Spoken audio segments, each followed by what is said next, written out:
Mangalam Shri Mahapani Swaha. Om Tare Tu Re. Mangalam Shri Mahapani Swaha. Om Tare Tu Re. Mangalam Shri Mahapani Swaha. Om Tare Tu Re. Mangalam Shri Mahapani Swaha. Welcome everyone. This is the Lama Live live stream event of Lama Tsultrim Allione. I'm Drimé, and I feel so blessed to be opening this event for you on the Dharma Protectors Day. We are very happy Lama Tsultrim Allione is back with us today, and she invited an outstanding guest to join her for our gathering. This activist and Buddhist scholar can translate sutras and joke with His Holiness the Dalai Lama. Our guest today is Bob Thurman. He is professor of Indo-Tibetan Buddhist Studies at Columbia University, as well as co-founder and president of Tibet House and Menla in service of His Holiness the Dalai Lama and the people of Tibet. A close friend of the Dalai Lamas for over 50 years, he's a leading worldwide lecturer on Tibetan Buddhism, passionate activist for the plight of the Tibetan people, skilled translator of Buddhist texts, and inspiring writer of popular Buddhist books. In partnership with Nana Thurman and dedicated contributors, he now focuses on making Tibet House US and its Menla Retreat and Spa a global center for the promotion, study, and practice of Tibetan Buddhist healing arts and sciences of body, mind, and spirit, dedicated as a complement to the vast life work of its patron, His Holiness the Dalai Lama. Before I turn it over to Lama Tsultrim and our charismatic guest, I'd like to share a few reminders for our time together today. We are always so happy to be with you, truly, and to practice together. And as always, please do share where you are connecting with us from today. I see you've already started, and it's sweet. And if you are watching this event later, a warm hello to you, and we appreciate you have found a few moments to be with us.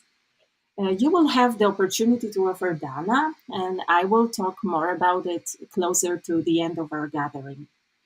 Now I would like to invite you to join some upcoming programs being held by Taramandala so that we can continue growing and being nurtured together. I encourage you to join our mailing list for future retreat announcements as we have some new offerings in the works. Lopon Charlotte Rotterdam and Peter Oosthuizen look forward to sharing with you the profound practice of Dentok Chigma Chö coming up on June 4th. It's particularly powerful in clearing obscurations, eradicating sickness and obstacles, and awakening the luminosity of the nature of mind. Since it's rarely taught, this is a very special opportunity to learn this key practice, which Lama Tsultrim calls the absolute core of Machip Labdron's lineage.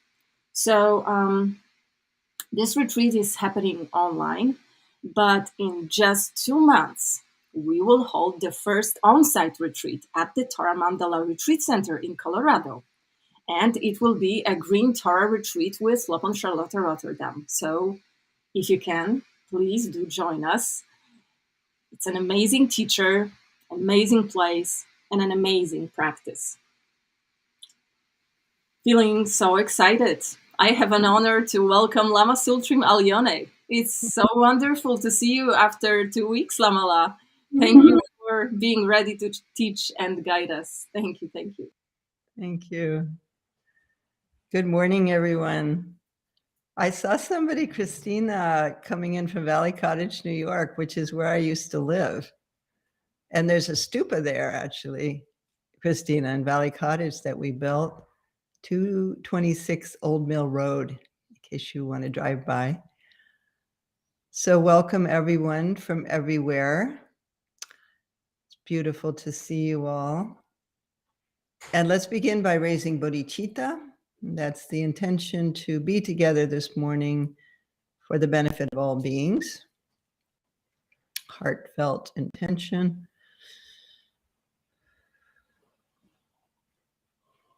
To feel our etheric community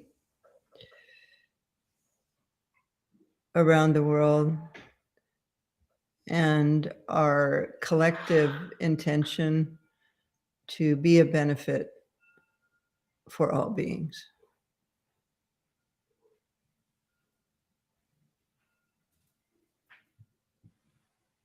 Thank you.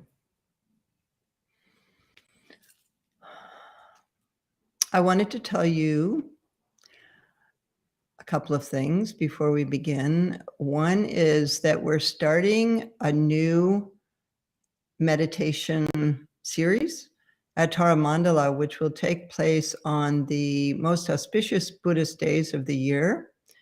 And the first one will be Sagadawa, the full moon of June, when the Buddha was born, enlightened, and also passed into parinirvana.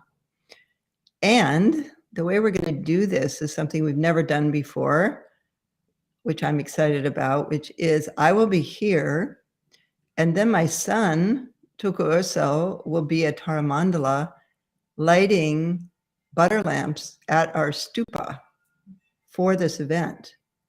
And I'll be telling the story of the night of the Buddha's enlightenment. And they'll be lighting these butter lamps, and you'll be able to also light some remote butter lamps in your home, and also to sponsor butter lamps lit at Taramandala for this. Really, it's the most important event of the year in terms of Buddhist holidays. I guess you call them holidays. Yes, holy days. So that's June 14th. It will be 9 a.m. this same time, Pacific time, 10 a.m. Mountain, where they will be. And we've never done this before, and we believe we can do it because we now have the capability to connect at the stupa at Taramandala. So that's one thing. And then also I will be interviewing my own son on Lama Live on June 5th. And we'll be talking about this program that we're teaching together called Ösel Ningtik, which means the heart essence of luminosity. It's a treasure cycle from Tibet, from our teacher who is in Tibet. And this was initially revealed at Taramandala. So we're going to talk about that program. It's a long-term program, approximately 7 years that you participate. And we'll tell you the whole history of it and everything. So he is now, my son is the resident Lama at Taramandala, and I'm staying in Encinitas, California, which is near San Diego. So we'll be connecting there together. So I wanted to tell you about those two events, and also to take a moment to do a short meditation before we welcome our precious, really precious guest, Bob Thurman, old friend of mine, and he's done so much for the Tibetan tradition. I believe we were the first two monastics ordained in the Tibetan tradition. He was before me by some years. I was 1970 and he was sometime in the 60s. He was the first Western Tibetan monk, and I believe I was the first Western Tibetan nun. So we have that deep connection. In any case, let's begin now. There's so much going on in the world. I've been really flattened and heartbroken this week with these murders of our children and the crazy lack of control of these weapons that really are weapons of mass destruction in the hands of children, basically. In any case, we have that. We have the ongoing situation in Ukraine and in many places in the world. There's various difficult situations. So let's do a little bit of practice of Tonglen, which means taking and sending. It's a practice that uses the breath in a very specific way for compassion. So I invite you now, if you feel comfortable, to close your eyes. Otherwise, you can also do it with your eyes open. And the way it works is as you breathe in the suffering of others. As the breath turns around, you flash on emptiness, which means the lack of inherent self in oneself or others or phenomena. And then you exhale compassion and love and a cool breeze of healing. So let's start with ourselves. Sometimes it's the hardest to be compassionate towards ourselves. So maybe thinking about things that you've done or said or felt that you don't feel so good about, and breathe into your own heart, connecting with that suffering that you've generated.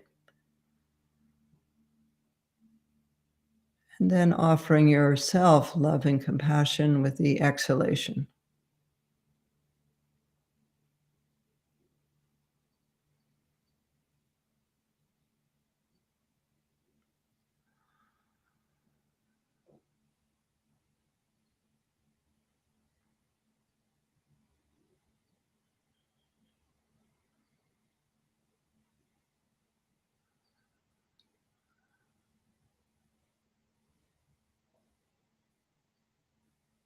Really breathing in that suffering, flash on emptiness, and then release love and compassion for yourself.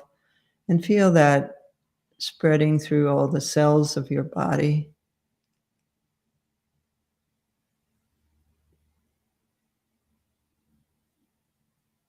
Or perhaps you have physical pain or an illness. Imagine that you're opening to that pain.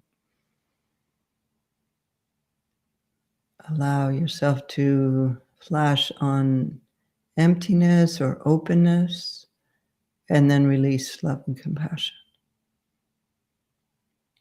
into your body.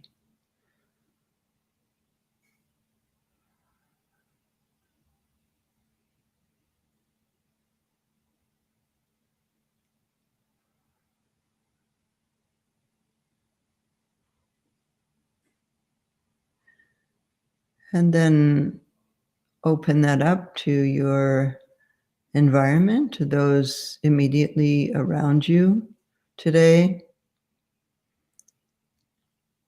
Breathing in their suffering. Imagine that your breath is like a vacuum cleaner that's sucking out all of their suffering and it's going into you. You're willing to take that on for them. Flash on emptiness, openness, and then release love and compassion back to them. So you're removing their suffering and in its place, offering back love and compassion.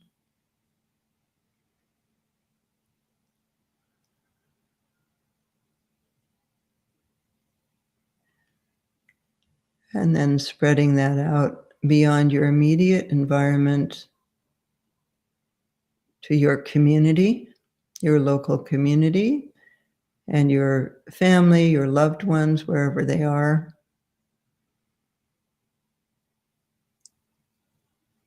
taking on their pain, physical, emotional,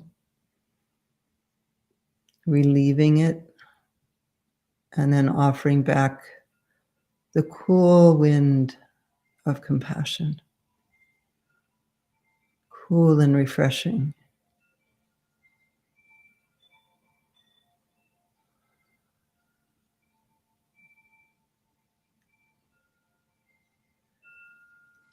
And then opening that up to the greater community around you, perhaps the country that you live in.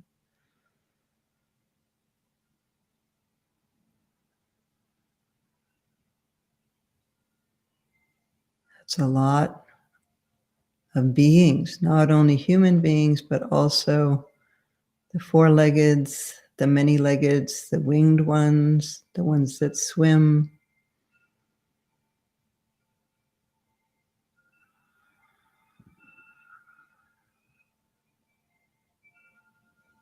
And recognizing, although this is a lot of suffering, that the heart of compassion is limitless. And you can take it.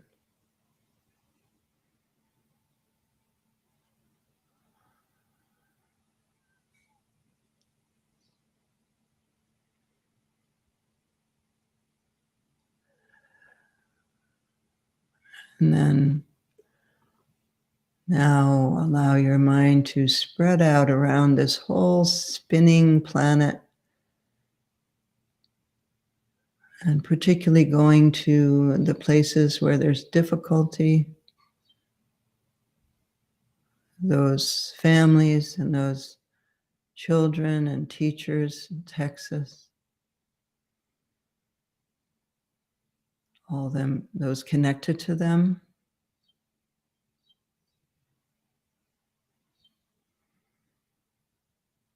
Taking on their suffering and offering back love and compassion. And also to the shooter who was confused in pain himself and is now in a very difficult place from what he did. Much worse place than he was. So he needs compassion too.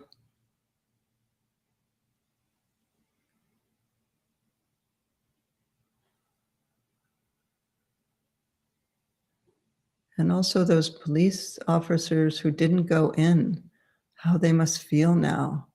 They were confused, didn't know what to do. And now they feel guilty, I'm sure. Let's relieve that from them for a moment. Of course, everyone has to take responsibility for their actions, but let's allow them a moment of respite and offer them a cool wind of loving kindness.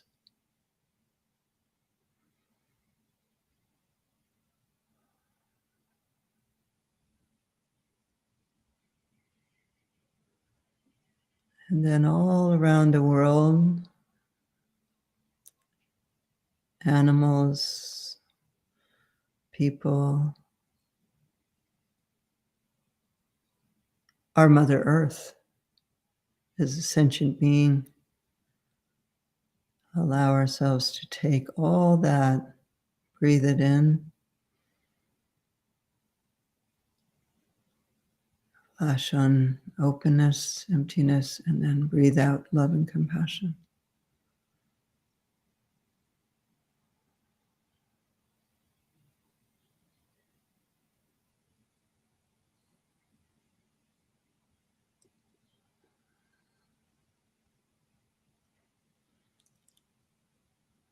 And then make it infinite, beyond even the sentient beings that we can conceive of. All those beings that perhaps we don't even know exist in the universe. And offering out our loving kindness, May they be well. May they be free of suffering.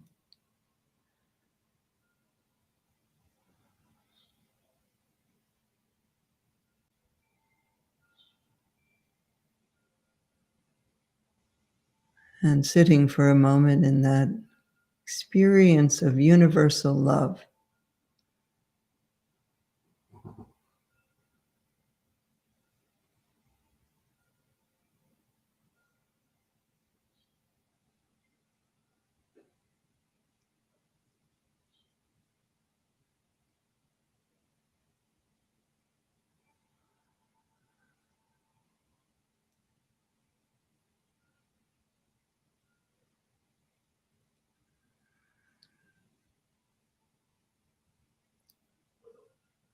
So in this experience of universal love, now come back together with all of us. We can't see each other, but we know that we're here together for the benefit of all beings. And I'd like to read the prayer requests before we invite Bob in. Jean Urbano from Sharon, Massachusetts. She died on May 19th. Mieszko Pilz in Poland, at the moment in the hospital. In Wrocław, and his family, his mom, Monica, he was just diagnosed with leukemia. The 19 children and 2 teachers in the Texas shooting, Robb Elementary School in Uvalde, Texas. And the people of the city of Severodonetsk,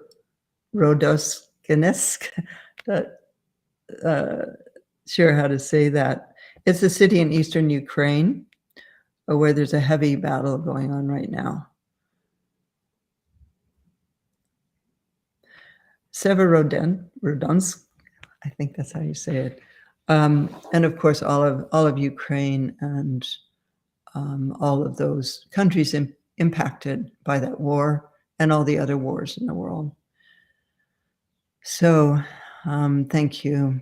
And yes, they just posted the link to make prayer requests for next week if you have them.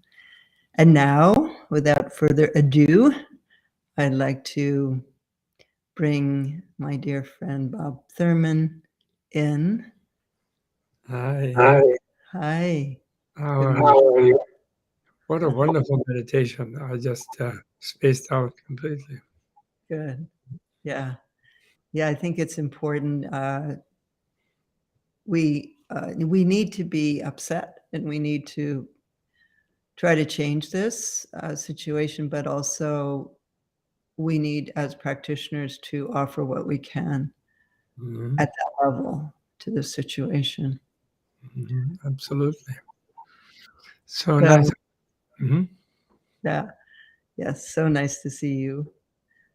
And maybe begin by hearing from you what's on your heart now, and what solutions do you offer of anything that you're concerned about. And I'm also interested in just telling everybody what you're doing now and what's happening in your world. Where are you? Where are you tuning in from? And thank you so much for being with us. That's so nice.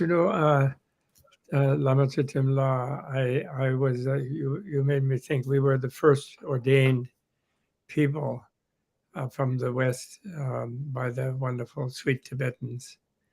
And that's right, And I wish we'd had more times even, but never mind. I'm sure we've been on this path together for many lifetimes. Yeah. If we only knew what they were, I only had a few hints at different times.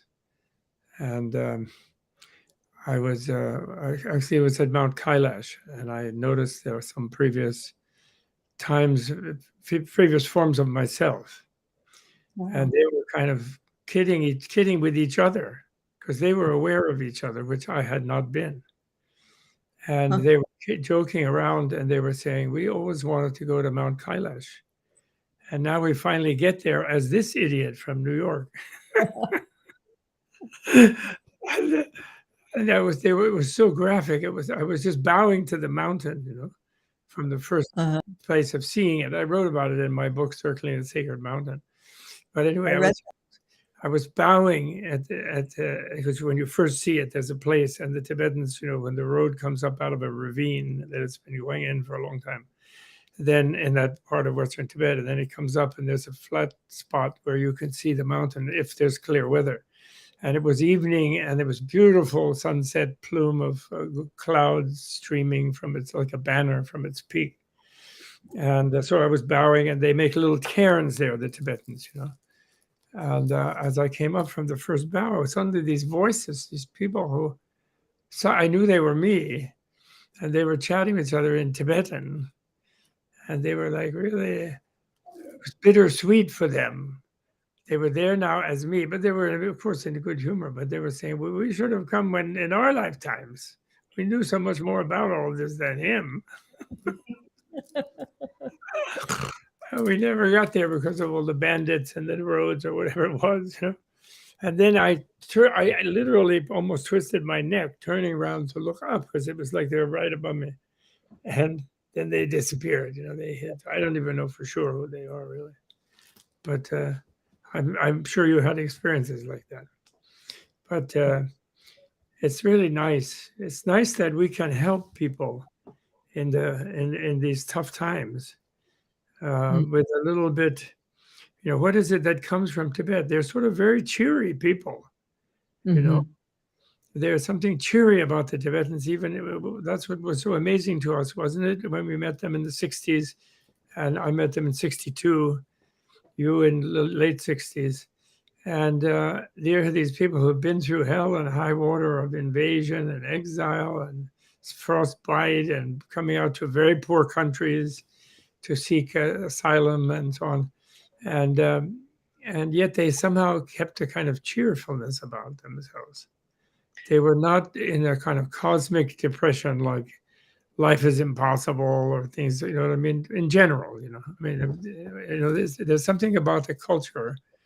And what is that thing about the culture? Is it, I'm sort of thinking, for example, the poor people in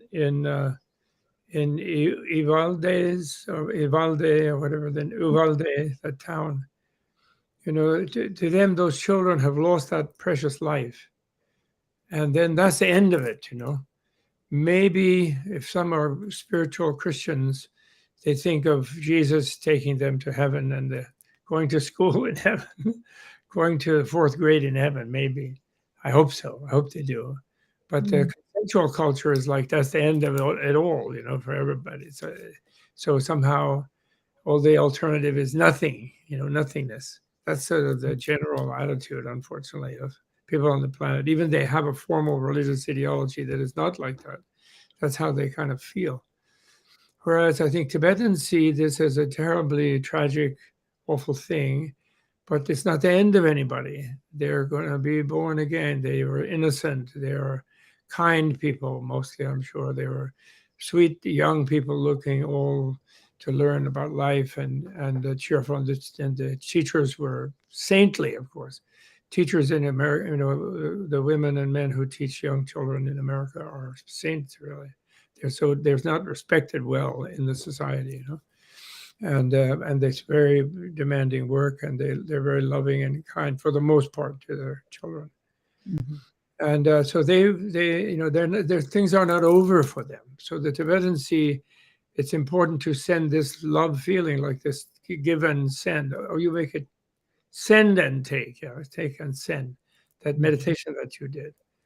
And so they mentally kind of are in a mode like that. So they don't go all the way toward the despair, There's something cheeriness about life that doesn't make death seem so awful, It is still awful. It does still awful, even to people shouldn't think that because of belief in future life, people who believe in future lives are just so scared of being nothing. That's not all the case. If they were sure for nothing, that's also okay.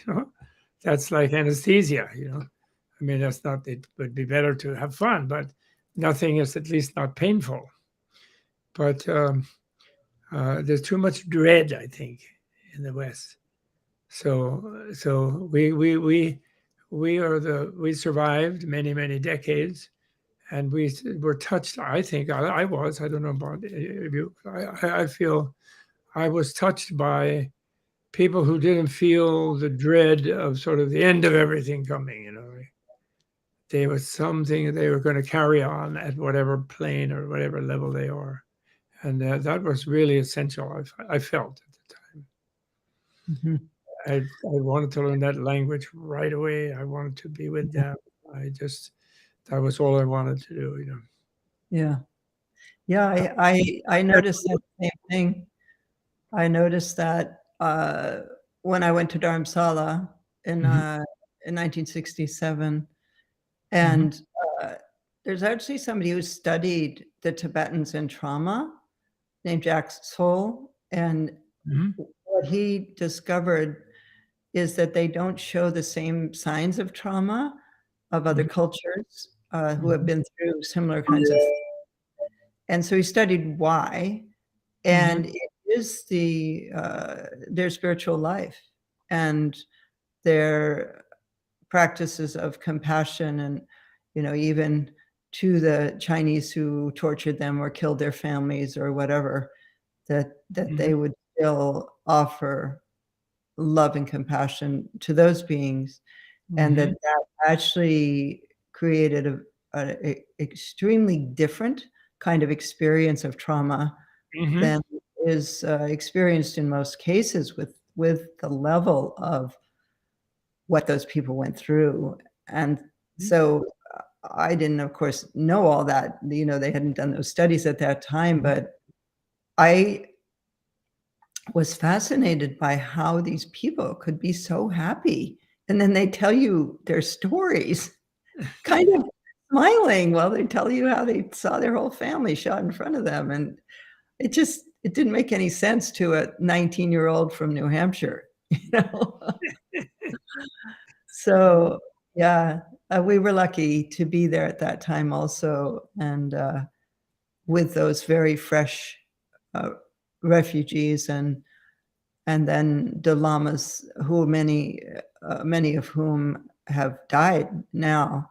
Yes. But those lamas trained in Tibet and teachers of His Holiness, and Digo Khyentse Rinpoche, Dujin Rinpoche, all those lamas that I was able to meet then. Chato Rinpoche just died recently, over 100 years old. So yeah, that is really amazing. I wonder if you could maybe tell one story of your days as a monk, or what was that like for you? What did you do? Did you have any? I think I was a little bit of a pain in the neck monk because I was, the Tibetans are kind of relaxed about it, right? Like they eat in the evening. They come from a cold climate, They don't, they don't do gongche, they don't do only before noon, right, etc. And they're kind of happy-go-lucky in a certain type of way. But once I became a monk, then I had to finish them by noon, or I wouldn't eat till the next day. And I was like a stickler on about everything, and looking disapprovingly if they were being a little like, hanging out, not meditating. I wanted everybody to sort of be practicing madly and so on, and they don't always do that, as you know. They hang out, and many do, but they don't always do that. And so I was kind of a bother, I think, actually. And but they were kind to me anyway. And then I argued a lot, because I was learning logic and learning about emptiness and learning how. And then my teacher, my Mongolian teacher, who was a geshe from Gomang, but he also had a very huge experience in Asia life. Nowadays, I think I refer to him when people are wondering about him. I say he was my Mr. Miyagi. the guy in the Karate Kid with the little tiny beard. Right, right. He was sort of like a Mr. Miyagi character. He wasn't a highfalutin, didn't play the role of a highfalutin Lama, but he was actually very highfalutin, actually, psychically. But he didn't play that role. And he refused to teach me the techniques and strategies of formal debate, the one where you clap your hand and do that. And I said, why not? Why won't you teach me? He said, oh, you make too many people unhappy. You can debate well enough just naturally and you'll bother them, but I'm not going to teach you the formal method. I was very miffed at the time. He didn't also want to make me a monk. He refused. And then he said he took me to see, then he took me to meet the Dalai Lama in 1964. And he said, after being with him for about a year and a half, because I was bugging him all the time to be a monk. And he said, well, maybe the Dalai Lama will make you a monk, so if you can go with me if you want. I have to go to India and do this and do that. So I went. I raised some money from my grandfather, and I went. And then when he introduced me to Dalai Lama as a whatever, good student, wants to study, will you help him? And I was already speaking Tibetan, actually. And then, but then he said, he wants to be a monk, Your Holiness, and he's sincere about it. It isn't anything fake. But he won't be able to be a monk in the future, is my view as an old Mongolian. But you're the Dalai Lama, you decide. But my advice is don't make him a monk. Just let him live like one, but don't make him a monk. Formally, he said to His Holiness took it under advisement. But he did anyway. He made me a monk anyway. And then the old geshe was turned out correct eventually. And I became a layman again, So I don't like people introduce me as the monk, because then I have to say I'm an ex-monk, Yeah. I am. And His Holiness was a little upset, not as much as Ling Rinpoche, who had given me the novice vow, But anyway, so when I was a monk, that's what I would do. And then then the other thing the old geshe did before my Mr. Miyagi, when he left me in Dharamsala in 1964, in the winter of 1964, he said he had set me up in a good way and blah, blah. And then he left. And then he arrived with Yishi Dunden, who was His Holiness's physician at that time. Yeah. And he said, you study Tibetan medicine with this man here. You become his apprentice and you learn all about Tibetan medicine. And I said, what? I don't want to learn Tibetan medicine. I'm learning about emptiness. I want to meditate. I want to be enlightened. Yeah, later you can get into that. Now you study more on about medicine. You have to learn that. And so I did, because you don't say no to a Mongolian. and I'm so happy I did. It was really an amazing kind of experience. And the Tibetan medicine is an extraordinary system. It's like Ayurveda. In fact, I think it's one of the contributors to Indian Ayurveda, without them now remembering, because they lost their Buddhist side, in India, the second millennium. But it's really amazing system. It fits with the Dharma, Four Noble Truths and the way of being diagnosed as a sick person by a doctor. These are interconnected totally beautifully. Mm-hmm. It's really amazing. I'm sure you know about it. And so anyway, I would study all day, and I would meditate as whenever I could. And I was happy to be away from my Mr. Miyagi, my Geshe-la, because he would always interrupt my meditating. He didn't want me meditating. He said, you can't meditate. I said, why not? He said, well, you're not ready. You have to learn more. And he went on and on about it. And even when I came back to his monastery, after having been ordained and, been around a little bit as a monk, and he still prevented my meditating. And he once said, oh, don't, what are you staying up all night? Just get a rest, and whatever you do, you can't meditate. I said, why not? He said, no. And then he says, well, why are you meditating? I said, what do you mean? I want to be enlightened, he said. Then he said, well, you can't be enlightened. I said, why not? He said, because you're an American. He said, oh, really? And then I said, what do you mean? I know what he was getting at. And I said, I really do think of the future life. I know there's a future life. I'm not like just believing that this is the only life. I knew that's what he was getting at. And he said, yeah. He said, well, yeah, I know sort of you do, but in a way, the problem with you Americans is what gets enlightened is your mind. And at a deep level, you don't think you have one, he said. That was his precept. And I argued like mad for months after that with him. And then finally, I kind of realized that deep down, we don't really live as if we do think about our retirement. I'm now retired. We do think about next week, next year, the event we plan, we have a calendar, make a schedule, etc. So we kind of live in the context that we're going to be around in this form for some time, but we don't think that beyond the death like that. It's not a real thing to us in a way, because the consensual culture is like that. It's like immediate, whatever it is, this is all there is, and the wall is really the real thing. The room here, the house, this body, and this identity is it. And that's what he meant. And you have to go so deep to do that. And he didn't want me, especially when I first encountered the study, I would go slip into these altered states. I knew something about other kinds of altered states before that even. But anyway, I would go into another kind of altered state, like I would really kind of go out of body. And I think he felt I would get addicted or I would get stuck in those altered states if I meditated, or I understood more about non-duality. Do you know what I mean? So the wish to escape from the nervousness and escape from the mental discomforts and escape from the worries and the anxieties and things, and so the dualistic way, is easier and quicker, and that's why Buddha taught the Theravada and this kind of things that teach that nirvana is outside this world, he didn't teach the non-duality right away. He said later people will be ready for that, they'll be mature for that, but he didn't share it widely in his life on purpose.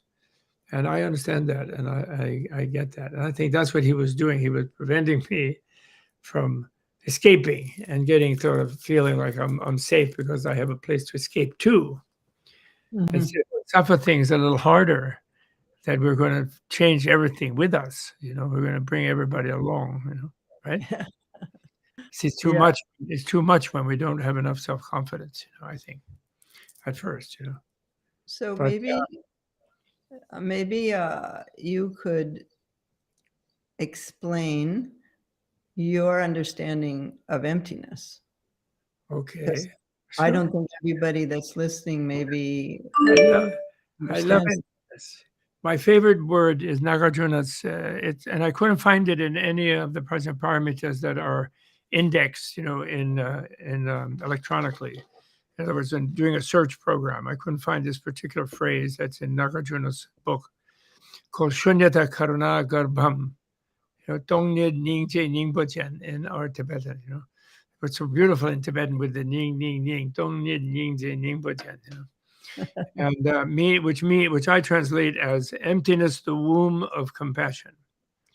And it's his description of the highest kind of non-dual, somewhat intimidating to people who are not used to it, teaching about emptiness. And very importantly, the great universal compassion comes from realizing one's own transparency, let's say, one's own complete openness, which is what emptiness could be translated as freedom, actually. We don't, in America, I think it's good to translate as freedom. In my later recent book called Wisdom is Bliss, I discuss it, and I sometimes translate it as freedom, because, George Bush thinks people hate our freedom. He said, as if we know freedom, I like freedom, right? Americans like it, where they're not scared of it on paper, but actually free is a negation.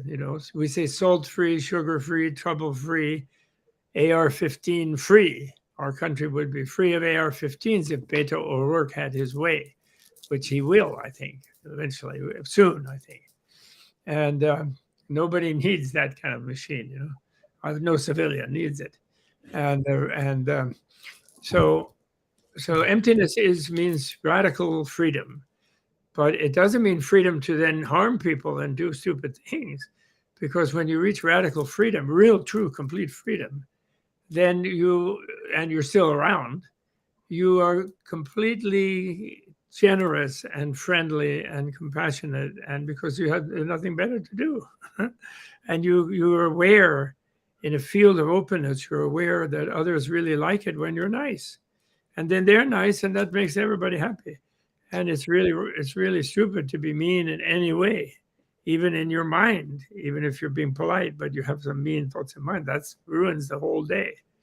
So emptiness is really getting free from being compelled by any causal process that would overwhelm your judgment about what's best in a particular situation, and that's why it's the womb of compassion, because of course it's a little tricky though, because you would think, well, if it's like that, then you're not even there and no one is there. People wrongly think emptiness is like empty space, because actually in many teachings they use the word space as a kind of way of thinking about this inconceivable thing which emptiness is.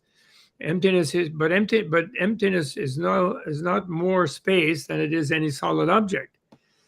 The so-called solid object, like this table or this computer or this screen or this program or you and me, are just as much emptiness as some space in between us. And that's really important. Remember, in the Heart Sutra, matter is emptiness. Emptiness is matter. They say form, and people get a vague idea. They don't know what it means when you say form. But if you say matter, which is what you should, for that's how that should be translated. Emptiness is matter. Matter is emptiness, because the Buddhists discovered that quantum thing long before the Western people did. And Buddha discovered, certainly. And so emptiness is this radical freedom which doesn't destroy a single thing. It's not like everything dissolves into nothingness or something. It's not nothing. That's the key. It's beyond nothing. Nothing, luckily, isn't there because it's nothing. But emptiness is there and is everything. That's the beautiful thing. So then that's why it becomes the root of compassion, because once you realize that the absolute you're seeking of nirvana is all of these things and all of these people, they are all there too. Because that's the nature of it all. It's made of nirvana, almost, you could say. The world is made of nirvana. And once you realize that, then you realize there's no place to escape to. And when you realize that, you realize, well, then I'm going to make the very best of this. Mm-hmm. And then you become determined to do that. And when you want to make the very best of this, then you have someone in front of you who's unhappy, and making the best of it is that they be happy. Mm-hmm. So then that becomes like somebody idea, that becomes absolute. That unhappy person becomes God, like these religious people go, God, and then they say they're not going to investigate, like they're not going to investigate this and that because they're people of God, they're crazy, But the point is the suffering is God. And like Jesus also said, you do something for somebody, that's it, then you're in heaven. And Bodhisattva idea is just the same. I was so happy when you asked people to renew their bodhicitta. And then you said, our bodhicitta is being here together. I thought that was so sweet. And that's so absolutely right. And, I'm late nowadays, I'm obsessed with the Flower Ornament Sutra, Tom Cleary's translation of the Do Pelboche, the wonderful Buddha Tamsika Sutra. And there it says that if somebody decides to become a Buddha, because if you're a Buddha, you can really help other people.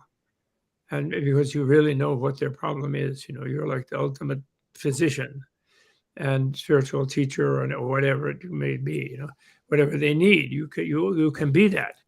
And if you get the idea there's such a thing to be, then you say, okay, I'm going to be that. I don't care how many lifetimes it takes me, how long it is.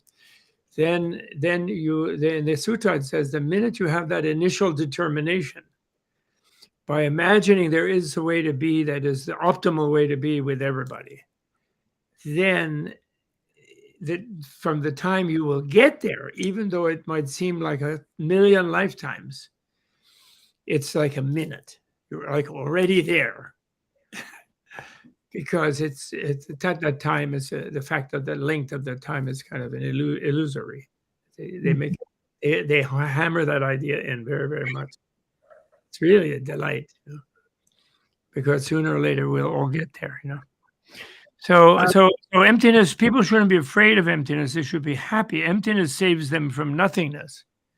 Nothingness is what we're taking the world toward because of the dominance of materialism as an ideology in our world. It doesn't mean that we're Marxists to be materialists. You can be a capitalist and be very materialist.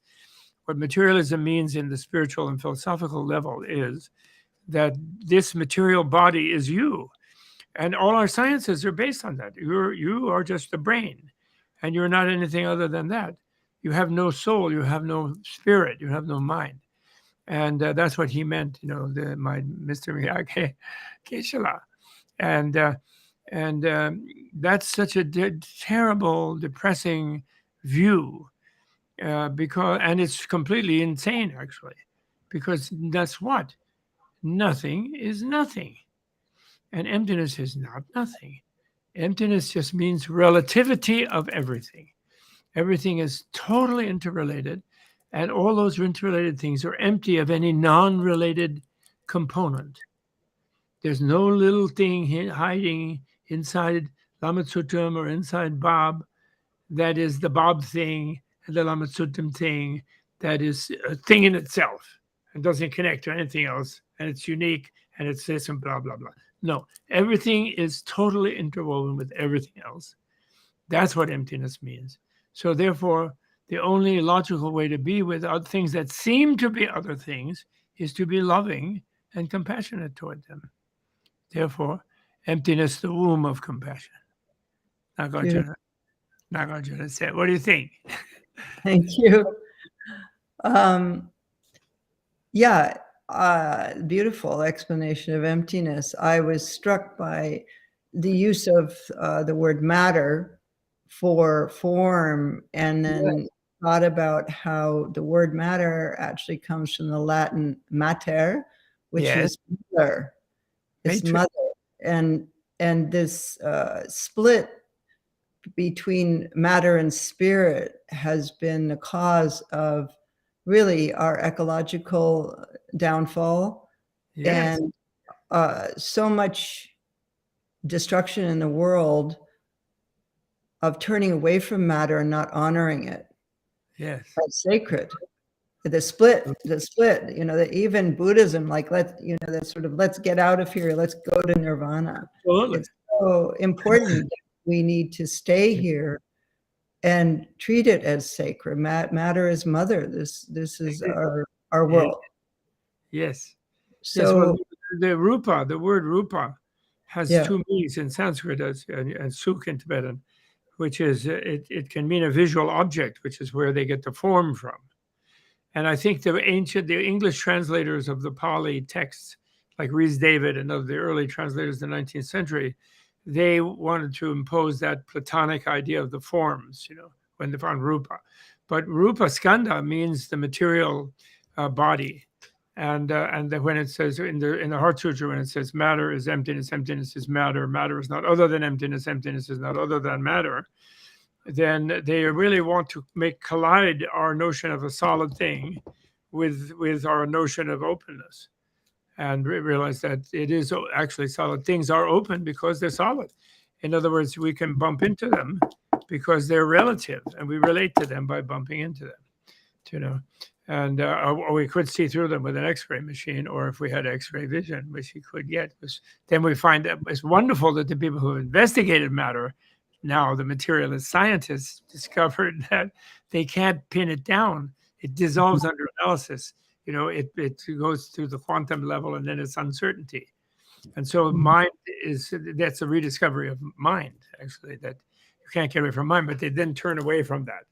And they think they'll find some ultimate particle later. They keep blowing stuff up to try to find more ultimate particles. But they won't. Buddha saw through that a long time ago. The real scientist Buddha was. So we have about 5 more minutes. Maybe you could. Oh, you're kidding. Oh, that's where did I go?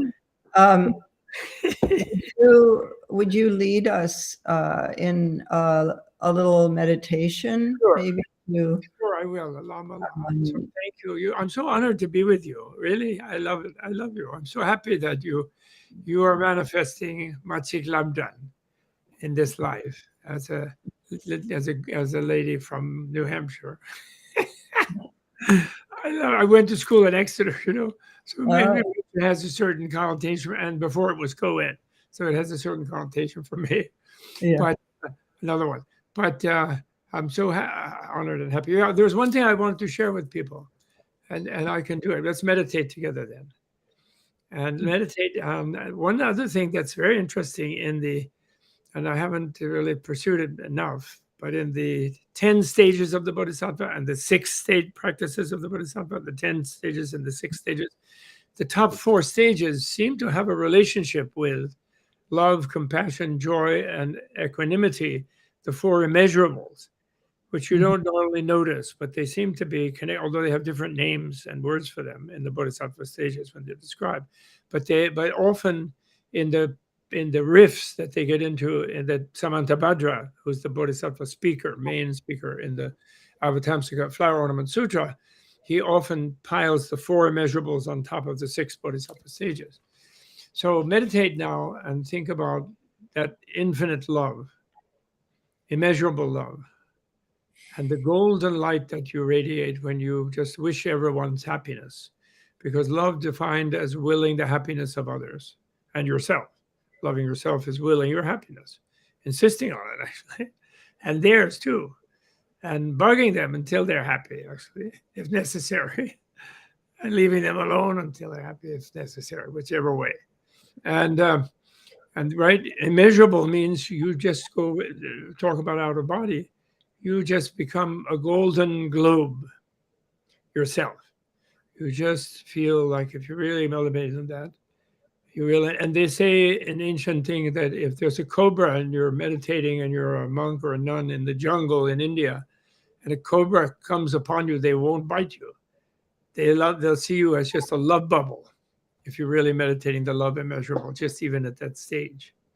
And then the reason it goes into compassion is when you're sort of spreading your bubble to bring everybody into it, which you do, then you notice how some of them don't feel well. So then your bubble wants to add to the radiating happiness to them and having it take seed in them. You also want to remove any obstacle to the happiness of any suffering. And thus you're then compassionate, and that becomes immeasurable and intensifies the love. Some people wrongly think you leave one state and go to the other, but you don't. You bring them with you.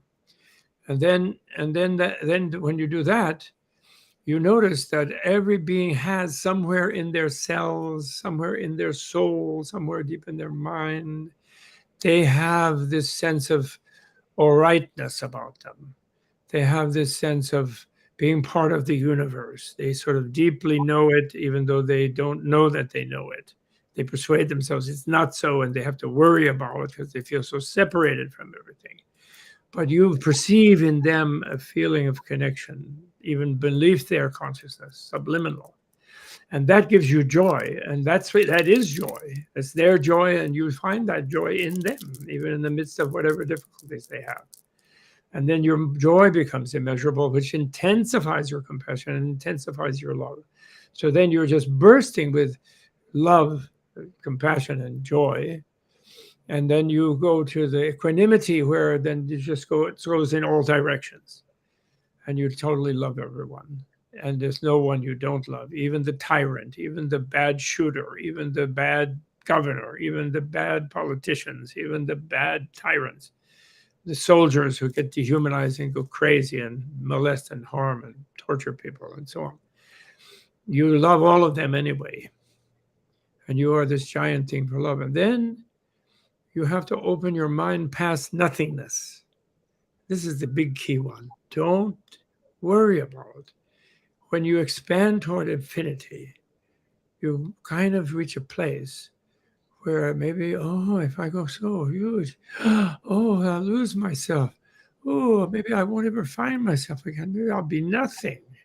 Maybe I'll fall into the abyss of nothingness. But then just remind yourself, newsflash, nothing is nothing. It's a false limit you put around yourself of nothing. There is no nothing. There's no there in nothingness. There's no there there. There's no place in it. You'll never go there. You'll never lose yourself. You'll bring yourself with yourself always, everywhere. And you can become a huge being that is a big bubble for everyone. You really have to work to imagine what a Buddha might be. That's the reason that even though they say it's inexpressible, they yak and yak and yak in these long texts and sutras, 1,500 pages, the Flower Ornament Sutra, Tom Cleary's translation of this marvelous Indian and Tibetan and Chinese thing, and called the Flower Ornament Sutra, and called the universe seen that way by an expanded great being. And if you can imagine such a being, then you will decide, and you realize that that kind of a being has said, well, there's many things I can't, just by what I say, you can't really understand everything, blah, blah, blah. Words have limitations and so on and so on. But you can be just like me, they said. It's sort of like God saying, you can be God. You're going to be. Just, have to work at it a little bit. Get it? Open your heart, and you're like God, like Jesus. You can do it yourself. You have to. That's how you'll really be happy. And then you suddenly you have that invitation. Then you'll become determined. Then that's called the conception of the spirit of enlightenment, of love and compassion for all life, and yourself becoming Buddha yourself. Not just, having to go find a Buddha. You be a Buddha for everybody. You're going to do it. And that's what you can learn step by step from Lama Tsultrim and from whoever she recommends, and you can do it. And it might not be just a weekend retreat. It might take a lifetime or two. But you know what? At the end of each lifetime, it's all been one split second. Everybody says, I don't really remember my past life, what it was like at the end. But everybody said everything flashes before your eyes in a split second. So from some angle, the whole life is a split second, even though we plod along through it. So try to live, I call it living with the infinite lifestyle, and try to break through what I call the terminal lifestyle, which is the American one, the materialist one. And it is like it, I couldn't use it as the title of my book, Infinite Life, that I wanted to have the subtitle, Breaking Free of the Terminal Lifestyle. That was my main meditation I wanted to teach. But they wouldn't let me use it. They said, oh, terminal lifestyle sounds like a terminal, makes it sound like a disease. I said, it is a disease. Yeah. But they wouldn't listen. So they have, 7 thises and that's, whatever. So just be like that. Try to adopt the infinite lifestyle. Live for eternity. Make each moment count for eternity. And you'll be much happier, and you'll be able to be much helpful to everyone. There's another great thing in the Theravada literature. They say that whatever you do and whatever meditation you realize and recognize will be good in the hereafter. It'll be good in the ultimate. You'll reach nirvana, but it'll also be good in your immediate worldly situation. It'll improve your immediate life. There's a phrase that's very common in all those suttas, Pali. Mm-hmm. So that's I think Tsultrim will join me in assuring you that is the case. I think. Thank you, Bob. Okay. What a precious time together. Always dedicate the merit to your Buddhahood for the sake of all beings. Don't ever keep it like I did a good thing and then you give it away.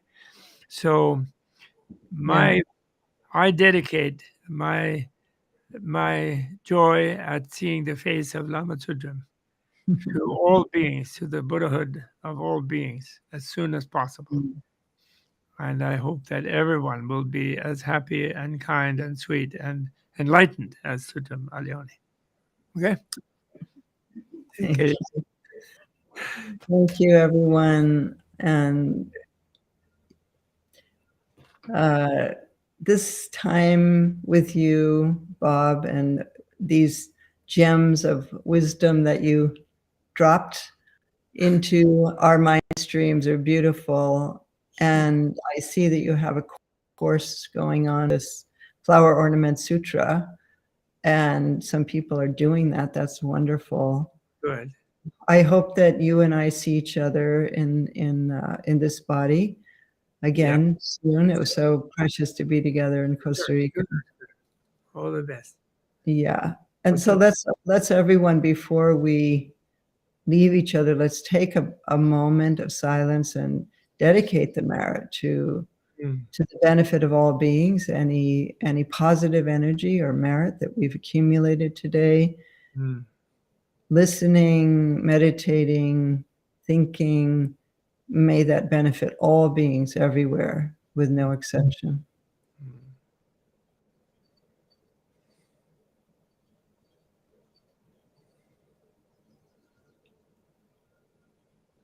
Thank you, and I'll see you next week with my son, Tuku Ursel, who is now the Lama at Haramandala. He's done 4 years of solitary retreat, very intense, very disciplined, 12 hours a day of meditation, and then did a master's degree in Buddhist studies in Nepal. We'll be together, and we've never done this together before, he and I. So I look forward to that. And love to all of you out there in the ethers. And we'll be together again next week. Thank you. And thank you, Drimé and Bodhi, for supporting us. Thank you. Thank you, Vimala. Drimé. Okay. Thank you so much. I'm sure we could be listening to the two of you talking for hours. So much wisdom. Beautiful people. Thank you so much. It's so precious to meet with you this way and listening to this insightful and warm conversation. Much love and respect to both of you, Lama Tsultrim and Bob. Thank you. Thank you. And dear community, thank you for our precious connection and showing up every week. It brings so much hope and joy to all of us. And like Lama Tsultrim just said, I invite you to join us next Sunday for the event with Lama La and Tulku also Dorje, a wonderful teacher. It will make your day. So we'll be here 9 a.m. Pacific and 10 a.m. Mountain Time. And at this point, I want to remind you that you can make a dana offering to Lama Tsultrim Allione, and dana is understood in the Pali language as spontaneous generosity of the heart. The Buddha identified generosity as one of the 6 paramitas or perfections, making it a central pillar of spiritual life. And in order to create an auspicious connection and to reflect appreciation for the preciousness of what you have received, offerings are made on the part of the student to the teacher. And to support the work of Bob Thurman, you can become a member of the Bed House US and donate there. So all the links can be found in our chat. And thank you, everyone. May we meet again and again on the path, and may all beings benefit everywhere. Tare tu re, Mangalam Shri Mahapani Swaha. Om tare tu re, Mangalam Shri Mahapani Swaha. Om tare tu re, Mangalam Shri Mahapani Swaha. Om tare tu re,